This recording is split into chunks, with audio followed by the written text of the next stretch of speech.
Hello everyone, আমার একটি নতুন ভিডিওতে তোমাদের সকলকে জানাই অনেক অনেক স্বাগত। আশা করি তোমরা সকলে খুব ভালো আছো আর আমিও খুব ভালো আছি। আজকের বারটা হচ্ছে রবিবার, এখন বাজে সকাল 8টা। আজকের ওয়েদারটা দেখো, একটু পরেই মনে হচ্ছে যেন বৃষ্টি নামবে। চলো ঝটপট আমি একটু আমার চাটা বসিয়ে নিই। এদিকে জল দিয়ে দিয়েছি, জলটা ফুটেও গেছে। আর একটু চা পাতা দিয়ে এটাকে ঢাকা দিয়ে রেখে দিই একটু ভিজুক। আর এই যে বৃষ্টি একদম স্টার্ট হয়ে গেছে, দুদিন ধরে কন্টিনিউ চলছে। আর এইদিকে গাছের টবগুলোকে ছাদের দিকে একটু টেনে দিয়েছি, গাছগুলো একটু মজা করুক বৃষ্টিতে ভিজে। আসলে আমাদের ব্যালকনির ওপরটা একটু সানসেট মতন দেওয়া আছে, তো যার কারণে বৃষ্টির জলটা গাছের মধ্যে পড়ে না। ওই জন্য যখন বৃষ্টি পড়ে তখন একটুখানি ছাদের দিকে টেনে দিই। চলো এদিকে আমার চাটা হয়ে গেছে, চাটা খেয়ে বৃষ্টিটা থামলে একবার বাজার যাব। এখন 1:45 বেজে গেছে, এই টাইমে বৃষ্টিটা থামলো। আর এই সময় আমি একটুখানি চলে গেলাম বাজারের দিকে। একটু চাল, একটু গরম মশলা নিয়ে আসতে হবে। আজকে ভেবেছি একটু চিকেন করব, সেই জন্য ভাবলাম একটু গরম মশলাও নিয়ে নিই। ফুরিয়ে গেছে, তো দুটো জিনিসই ফুরিয়ে গেছে, দুটো জিনিসই আমি নিতে চলে এসেছি দোকানে।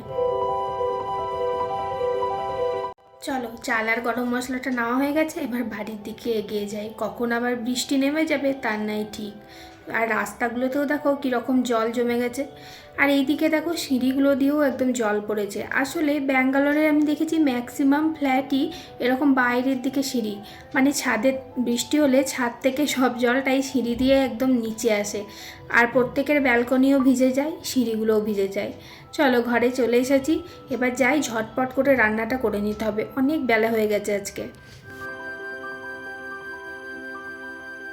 আজকে পেঁপে আর আলু দিয়ে একটুখানি চিকেন বানাচ্ছি। এদিকে পেঁপেগুলোকে একটু তেলে দিয়ে ভেজে নিচ্ছি। পেঁপের মাঝখানগুলো একটুখানি ওই চাকুতে করে একটু একটু করে ফুটো করে দিয়েছি, না হলে কী হবে, আজকে তো সিটি মারছি না, পেঁপেগুলো সেদ্ধ হবে না একদমই। আর আলুগুলোও সাথে দিয়ে একবারে ভেজে নিচ্ছি। পেঁপেগুলো তো ভাজা হয়ে গেছে, এগুলোকে তুলে নিচ্ছি। এরপরে আলুগুলোকেও আর একটু নেড়ে চেড়ে তুলে নিয়েছি।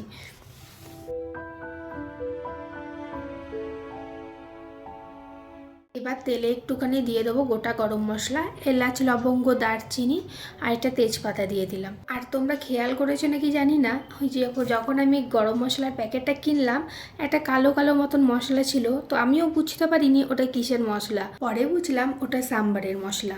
আসলে এরা এখানে খুব ইউজ করে সাম্বারে ওই মশলাটা। তো এই চিকেনে যখন আমি ওই ফোড়ন দিলাম গোটা গরম মশলা, তখন তার সাথে এক টুকরো পড়ে গেছিলো। আর চিকেনের ঝোলটা যখন খাচ্ছিলাম ভাত দিয়ে, তখন ওই পুরো সাম্বারে যেমন স্মেলটা ওঠে, এই মশলাটার জন্য চিকেনের ঝোলটাতেও ঠিক সেই রকমই স্মেল উঠছিল। সত্যি কথা বলতে যেটা আমার একদমই ভালো লাগে না। যাই হোক, তারপরে পেঁয়াজটা ভেজে নিয়ে একটুখানি ওই আদা, রসুন, কাঁচা লঙ্কা বাটা দিয়ে দিয়েছিলাম, আর একটা টমেটো দিয়েছিলাম। তারপরে ডেলি যে মশলাগুলো ইউজ করি, একটুখানি ধনে গুঁড়ো দিয়েছিলাম, একটু হলুদ গুঁড়ো, একটু নুন, একটুখানি চিনি। তারপরে ভালো করে মিশিয়ে নিয়েছি, আর একটু সসও দিয়েছিলাম। আর তারপরে একটু জল দিয়ে ভালো করে নেড়ে ঢাকা দিয়ে টমেটোটা গলার জন্য রেখে দিয়েছিলাম 5 মিনিট মতন, কম আছে। তারপরে ঢাকাটা খুললাম, তখন দেখলাম টমেটোটা গলে এসেছে। তো টমেটোটাকে খুন্তি দিয়ে ভালো করে গলিয়ে নিয়ে চিকেনগুলোকে একে একে দিয়ে দিলাম। এবার ঝটপট চিকেনগুলোকে কষিয়ে নিই। আর চিকেনের সাথে এই সময় আমি পেঁপেগুলোকেও দিয়ে দিচ্ছি, নাহলে পেঁপেগুলো না একদম সেদ্ধ হবে না। প্রেশার কুকারে সিটি মেরে নিলে সেটা খুব তাড়াতাড়ি সেদ্ধ হয়ে যায়, কিন্তু আজকে তো সিটি যেহেতু মারিনি, ওই জন্য ওই চিকেনের সাথেই সেদ্ধ হোক। আর পেঁপে থাকলে তো মাংসও খুব ভালো সেদ্ধ হয়ে যায় তাড়াতাড়ি।